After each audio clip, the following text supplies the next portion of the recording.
고린도전서도 7장으로 들어갑니다. 6장 말씀까지는 사도 바울이 교회의 분열과 그리고 분쟁, 또한 음행과 같은 도덕적 그 무질서에 대해서 언급하면서 그 고린도 교인들을 책망도 하고 또한 권면의 말씀을 주셨습니다. 이제 7장 말씀부터는 고린도 성도들이 질문한 문제들에 대해서 하나씩 대답을 하면서 이 7장에서는 앞으로 몇 주에 걸쳐서 살펴볼 텐데요. 결혼에 대해서, 혼인에 대해서, 특히 부부간의 의무, 성적 관계, 그리고 결혼의 가치에 대하여 지침을 사도 바울이 제시하고 있습니다. 그래서 특별히 오늘 말씀은 혼인과 음란에 상관된 내용을 다루고 있습니다.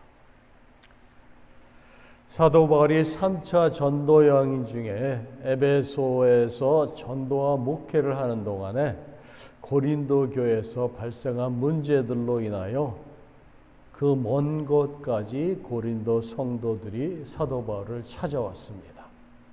이들은 바울에게 고린도 교회에 좋지 않은 소식을 전했을 뿐만 아니라 고린도에게 성도들이 신앙생활을 하면서 궁금해했던 질문들도 함께 가지고 왔습니다.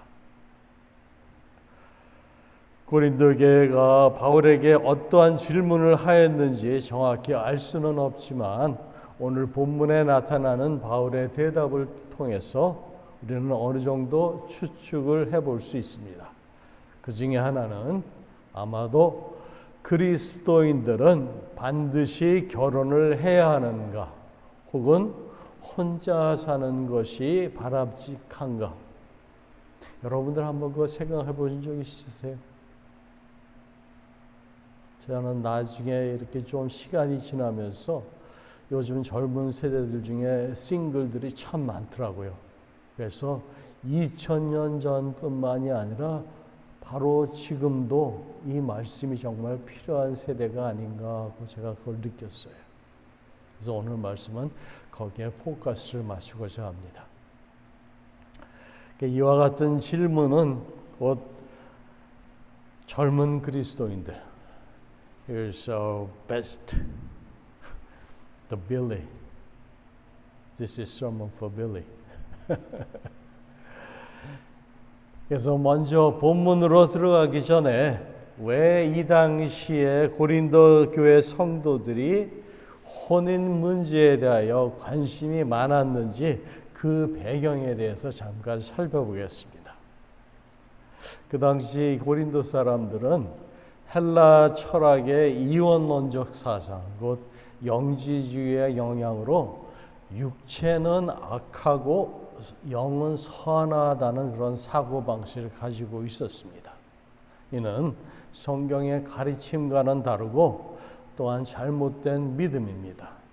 그런데 이러한 사상을 가지고 육체적 음행과 방종으로 인간의 본능과 육적인 정욕을 만족시키며 사는 것이 결코 나쁜 것이 아니라는 잘못된 믿음을 가진 사람들이 고린도 교회 안에도 있었습니다. 이러한 자들은 음란과 방탕으로 쾌락을 추구할 뿐만 아니라 결혼과 이혼도 거리낌 없이 대수롭지 않게 생각하는 사람들이었습니다. 이와는 대조적으로 스토아 학파의 영향으로 금욕주의를 신봉하는 사람들이 또한 교회 안에 있었으니 이들은 육체는 부인하고 이성을 추구하였기에 육체의 모든 본능과 욕망을 절제하고 또한 부정해야 한다고 그들은 생각했습니다. 그래서 이들은 이성적 사고와 금욕생활, 특별히 이 금욕생활을 지향하며 독신으로 아예 결혼도 하지 않았습니다. 이렇게 한쪽은 너무 극단적인 금욕생활에 빠져 결혼 제도마저도 그들은 부정하고 있었습니다. 결국 고린도 교회는 이러한 상황과 배경에서 혼인 문제를 어떻게 생각하고 다루어야 하는지 상당한 혼란에 빠져 있었고, 이 문제에 대하여 바울에게 조언을 구할 수밖에 없었던 것입니다. 한쪽에서는 결혼에 대해서 별리 그다지 중요시 여기지 않고 있는 반면에, 또 한쪽에서는 결혼 생활도 하나의 육체적인 그러한 남녀 간의 관계이기 때문에 결혼 자체를 피한 사람들이 있었어요. 오늘 이제 본문으로 들어갑니다. 1절, 2절 보세요. 너희가 쓴 문제에 대하여 말하면 남자가 여자를 가까이 아니함이 좋으나 음행을 피하기 위하여 남자마다 자기 아내를 두고 여자마다 자기 남편을 두라. 남자가 여자를 가까이 하는 고린도 지역의 그러한 음란한 문화는 쾌락을 추구하며 결혼마저도 육체의 성적 욕구를 해소하는 하나의 방법이나 도구 정도로 여기는 그러한 경향이 있었던 것 같습니다. 이에 대한 상대적인 생각으로 결혼 자체가 남자와 여자의 육체적인 결합이라고 인식하기에 이를 부정하다고 여기는 금욕자들이 또한 나타났습니다. 그러나 사도 바울은 남자가 여자를 가까이 하지 않는 것이 좋지만 음행을 피하기 위해 남자마다 자기 아내를 두고 여자마다 자기 남편을 두라고 말합니다. 이는 결혼을 염두에 두고 그가 한 말입니다. 남자와 여자의 결합, 곧 결혼은 하나님께서 세상을 창조하실 때 만든 선한 제도예요. 그래서 한 남자와 한 여자의 결합, 결혼은 하나님께서 그들로 한 몸을 이루고 함께 기쁨과 즐거움을 누리며 생육하고 또한 번성하기를 하나님은 그들에게 원하셨습니다. 따라서 결혼은 결코 부정한 것이나 악한 것이 아니며 오히려 사람들을 음행의 문제로부터 보호하는 역할을 할 수 있습니다. 본절에 남자가 여자를 가까이 아니함이 좋으나, 여기서 이 구절의 원칙적 의미는 남녀, 싱글, 독신으로 지내는 것이 낫다라는 그런 사도 바울의 사상이 담겨 있기도 합니다. 이 말은 혼인하는 것보다 독신으로 지내는 것이 본인에게 더 유익하다는 말이기도 합니다. 바울이 이와 같이 결혼하는 것보다 독신으로 지내는 것이 좋다고 말한 데에는 자기 자신이 독신주의자이거나 금욕주의자라서 그런 것은 결코 아닙니다. 사도 바울은 예수 그리스도의 재림을 사모하며 세상의 임박한 종말을 바라보며 살아갔던 사람입니다.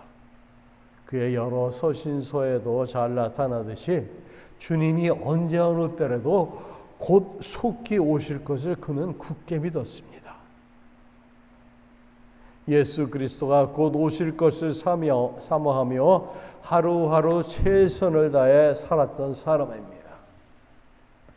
따라서 믿는 그리스도인들이 주님의 재림 전에 이 땅에 임할 대환란의 시기에 그것을 대비하기 위해서 결혼으로 인한 여러 가지 관련된 일로 괴로움과 고민 그리고 고통당하는 것을 그는 이미 생각하고 있었기에 독신으로 지내는 것이 더 바람직하다고 본 것입니다.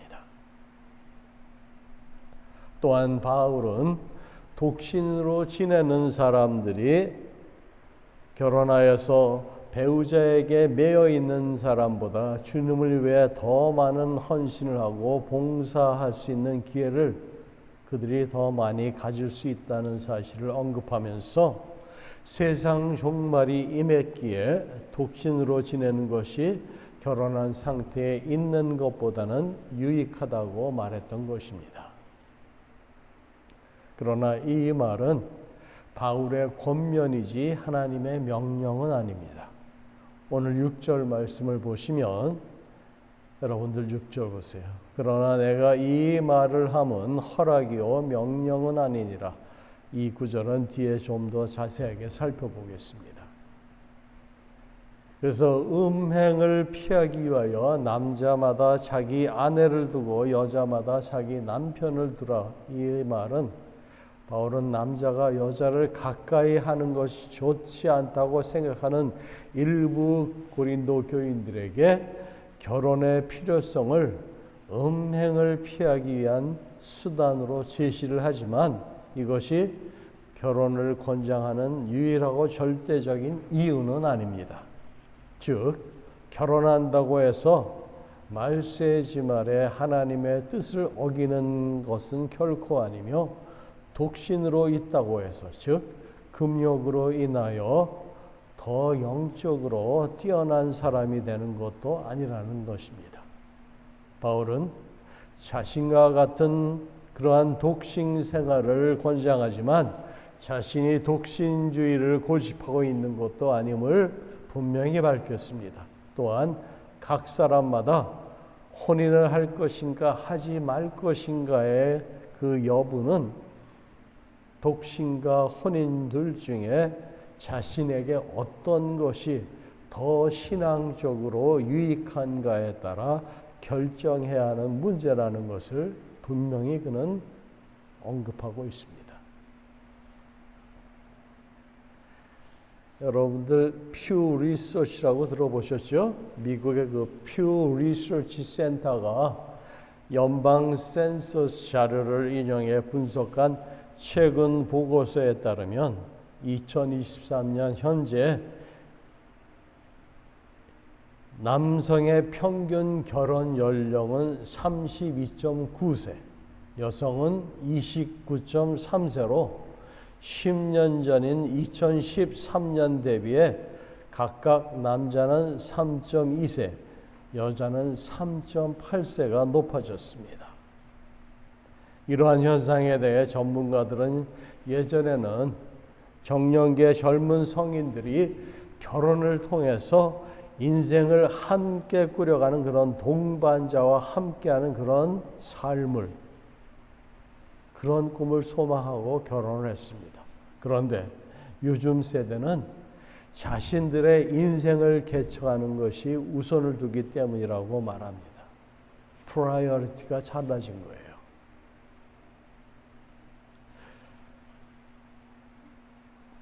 그 볼링 그린 스테이트 대학의 사회학 교수인 수잔 브라운 박사는 말하기를 요즘에 이 젊은 세대는 자신이 결혼할 만하다고 느끼기 전에 꼭 해야 할 일이 있는데 그것을 체크리스트라 그래갖고 본인들이 그것을 만들어 놓고 그것을 실천한 다음에 그 다음에 결혼을 생각을 한다고 합니다.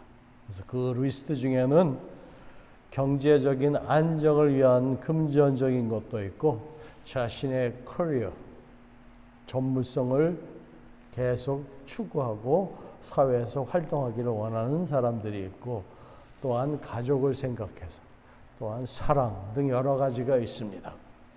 물론 그러한 혼인 연령이 늦어지는 이유로는 다양한 요인이 복합적으로 작용을 합니다. 산업화 이후 개인주의 문화가 확산되면서 우선 결혼에 대한 가치관이 변화하고 있습니다. 이전에는 결혼이 필수적인 것으로 여겨지지만 이제는 선택적인 것으로 인식되는 경향이 있습니다.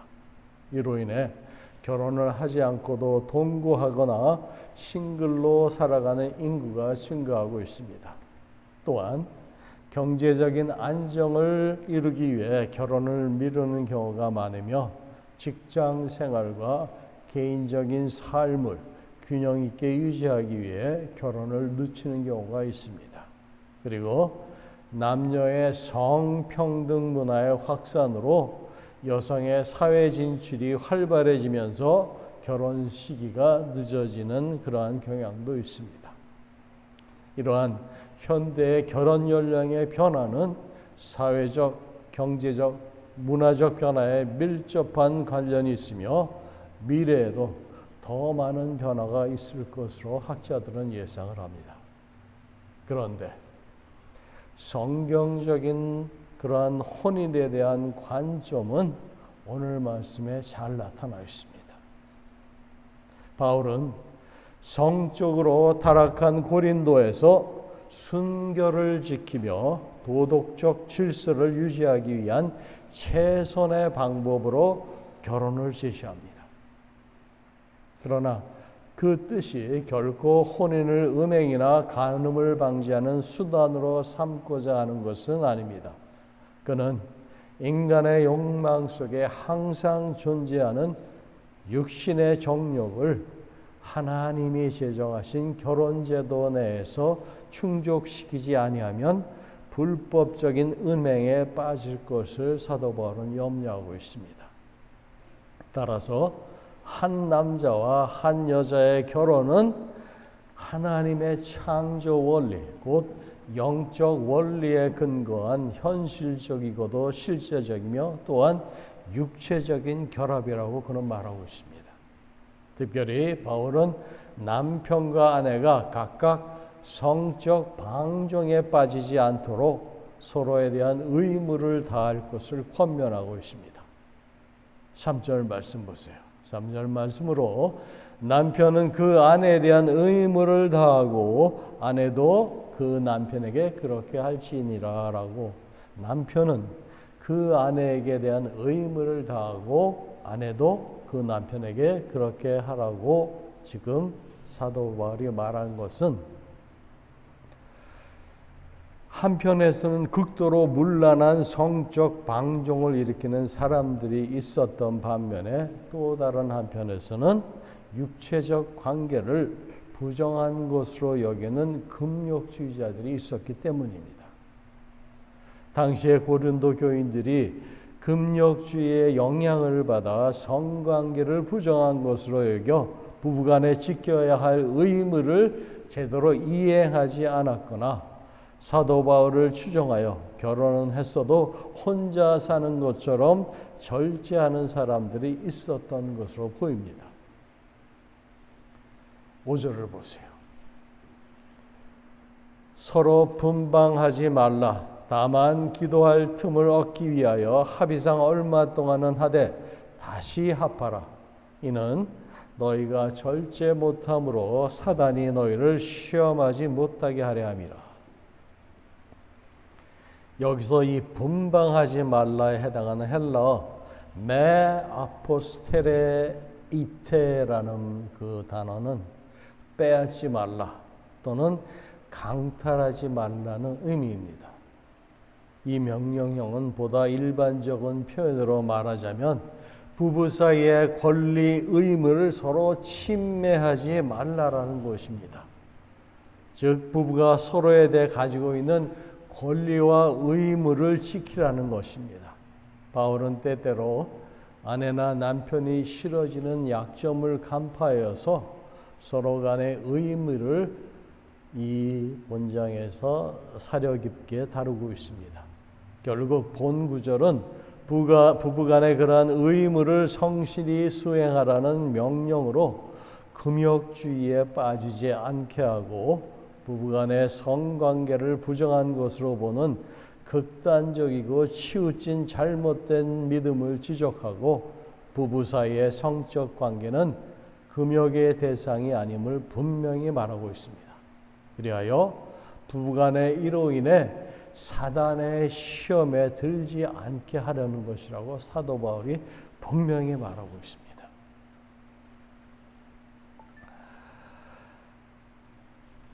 그러면서 이제 6절 말씀을 제가 다시 설명을 하겠습니다. 그러나 내가 이 말을 함은 허락이요 명령은 아니니라. I say this as a concession, not as a command. NIV하고 New King James 버전에서는 이렇게 해석을 합니다. The concession. As I say this as a concession, not as a command.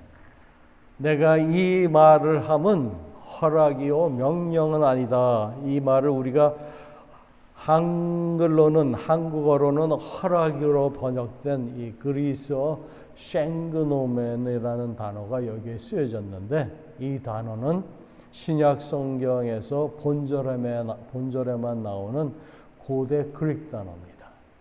그래서 잘 쓰이지 않는 말인데, 그 뜻이 용인, 용서 또는 양보라는 뜻으로 사용되었습니다. 바울은 지금 교회라는 신앙 공동체 속에서 같은 위치에서 동료로서 자신의 의견을 그들에게 피력하고 있습니다. 이는 또한 서로의 종속 관계 속에서가 아니라 그가 그들에게 자신의 믿음을 가지고 같은 동료애를 가지고 지금 권유를 하고 있는 거예요. 이것은 바울이 신앙 공동체의 질서를 추구하려는 그의 사랑의 표현이 그 속에 담겨 있습니다. 그러면 사도 바울이 말하는 내가 이 말을 하면 허락이요 명령이 아니라는 이 구절에서 그의 허락이 무엇에 대한 것인지에 대해서 우리가 살펴볼 필요가 있습니다. 그가 무엇을 허락하느냐. 견해는 학자마다 차이가 있으나 문맥상 서두에 제시한 질문, 곧 그리스도인들은 반드시 결혼을 해야 하는가 아니면 혼자 사는 것이 바람직한가에 대한 그 명제에 초점을 맞춰서 생각해 보기로 하겠습니다. 결혼이냐 아니면 독신이냐 하는 문제에 대해 바울이 제시하는 견해는 자신과 같이 독신으로 지내기를 원하는 바울의 개인적인 소신으로 이는 허락이지 명령이 아니라는 뜻을 분명하게 밝히고 있으며 또한 그렇게 해석을 합니다. 다시 말해서 그가 언급한 부부생활에 대한 명령은 모두 강조적인 그러한 요구라고 할 수 있으나 결혼에 대한 견해, 즉 결혼을 할 것이냐 독신으로 살 것이냐에 대한 견해는 허락, 컨세션, 양보라는 관점에서 받아들여야 한다는 것입니다. 그러하기에 이는 바울이 자신의 주장에 대한 겸손의 표현으로 허락 혹은 양보라는 이 단어를 사용하여 자신의 마음을 표현한 말로 지금 우리는 이해하고, 또한 이것을 우리가 그의 마음을 표현한 말로 가정했을 때 이 말은 바울이 제시한 모든 복음적 내용들을 그 안에 포함하고 있다는 뜻이기도 합니다. 곧 바울이 혼인뿐만이 아니라 그것이 혼인한 결혼한 상태든 아니면 독신의 상태든 간에 바울이 그가 언급한 모든 내용들을 그 속에 담고 있다라는 얘기예요. 결국 바울이 말하고자 하는 것은 타락하고 음란한 고린도의 일반적인 생활 문화로부터 어떻게 그들 자신을 거룩하게 유지할 수 있는가에 대하여 말하고 있는 것으로 다음 절에 그에 대한 대답이 나옵니다. 7절 보세요. 나는 모든 사람이 나와 같기를 원하노라. 그러나 각각 하나님께 받은 자기의 은사가 있으니 이 사람은 이러하고 저 사람은 저러하니라. 이게 무슨 말입니까? 이 구절이 말하는 것처럼 결코 이것이 명령이 될 수 없고 권고요, 하나의 바울의 견해라고 우리가 해석할 수 있습니다. 이는 또한 당시의 그리스도인들에 대한 박해와 시련 속에서 그리스도의 임박한 재림을 고대하고 있던 심각한 시대적 상황과 배경을 그대로 반영하고 있는 그러한 구절이기도 하다라는 거예요. 그러니까 이러한 배경에서 본절의 문자적인 뜻은 나와 같이 결혼하지 않은 사람으로 있기를 너희들에게 바란다는 바울의 간절한 요청이지만 I wish that all men were even as myself. I wish that all men are as even myself.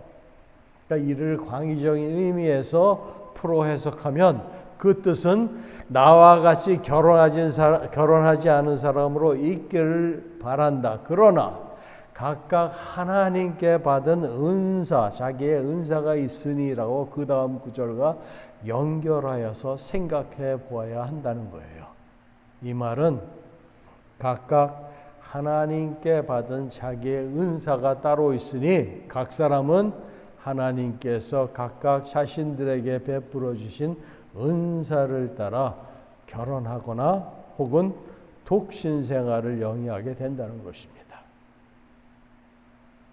7절 말씀 다시 보세요.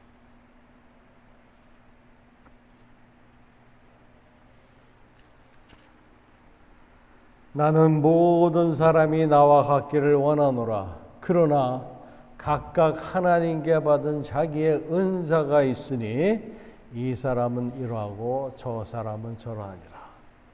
그 은사 때문에, 거기서 은사는 뭘 얘기합니까? 독신의 삶이 하나님께서 주신 독특한 은사라는 것을 보여주는 말이에요. 그러나 이 은사를 받지 못한 사람은 결혼하는 것이 바람직합니다. 그렇다고 결혼의 은사를 받은 자만 결혼을 해야 한다는 의미는 아닙니다. 결혼이나 독신은 하나님께서 각자에게 주시는 선물로서 하나님 편에서 볼 때에는 그것은 언제나 독인한 은사입니다. 결혼이 완전한 결혼으로서 육체의 욕구가 충족되어야 하듯이 독신 또한 완전하고 성결한 삶으로서 영이 되어야 한다는 것이에요. 그 예로 우리가 신부나 수녀의 예를 들 수가 있습니다.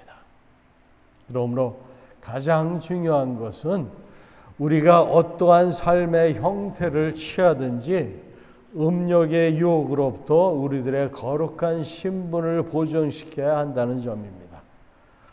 한 사람은 결혼이라는 은사를 통해서, 또 다른 사람은 독신이라는 은사를 통해서 순결한 삶을 유지할 때 비로소 바울과 같이 살았다라고 말할 수 있는 겁니다. 그러므로 독신의 삶이 순결을 보장해 주지 못하는 타락한 고린도의 그 생활 속에서 바울이 나와 같기를 바란다라고 말한 그 표현은 결혼이냐 독신이냐 하는 선택의 문제를 의미한다기보다는 실질적인 그들의 삶 속에서 음란한 유혹으로부터 순결을 유지했던 그의 삶의 모습을 본받으라고 하는 말씀입니다. 그러하게 이러한 관점에서 결혼한 사람들이 바울을 본받는다는 것은 무질서한 방종으로부터 결혼의 순결을 유지하라는 것이라고 우리는 해석할 수 있습니다. 사도 바울은 독신으로 살아가는 개인일 때나 결혼하여 부부로서 맺어져 있는 상태일 때나 어떠한 모습으로 살아가든지 하나님 앞에 거룩하게 살아갈 것을 우리에게 권면하고 있습니다. 사랑하는 성도 여러분, 우리의 몸은 하나님의 영이신 성령께서 함께 하시는 거룩한 성전입니다. 거룩하신 하나님 앞에서 우리 각자 개인의 삶과 가정이 거룩하게 세워질 때 우리는 하나님을 위해 온전히 쓰임을 받을 수 있습니다. 이와 같은 삶을 위해 날마다 세상의 유혹과 시험으로부터 우리 개인의 몸과 가정을 지키며 거룩하게 살아가기를 힘쓰는 저와 여러분들이 되시길 주님의 이름으로 축원합니다. 아멘. 기도하시겠습니다. 성령 하나님, 우리가 음행을 피하기 위해 우리들에게 결혼 제도를 허락하여 주심을 감사드립니다. 각 가정에서 우리에게 맡겨주신 역할과 책임을 다할 수 있도록 도와주시기 바랍니다. 주님 안에서 한 몸 되게 하시고 또 사랑으로 충만하게 그들을 지어 축복하여 주시옵소서. 또한 신앙과 여러 가지 문제들로 갈등하고 힘겨워하는 분들에게 용기와 힘을 허락하여 주시고 영과 진리의 삶을 끝까지 살아갈 수 있도록 인도하여 주시옵소서. 믿음의 사람들을 통하여 가정과 교회가 더욱 굳건하게 세워줄 수 있도록 역사하시며 저희들의 각각 부르심을 받은 그대로 말씀에 순종하며 온전히 주님만을 바라보고 살아갈 수 있도록 또한 은혜도 내려 주시옵소서. 모든 것 주님께 감사드리오며 예수님의 이름으로 간절히 기도드리옵나이다. 아멘.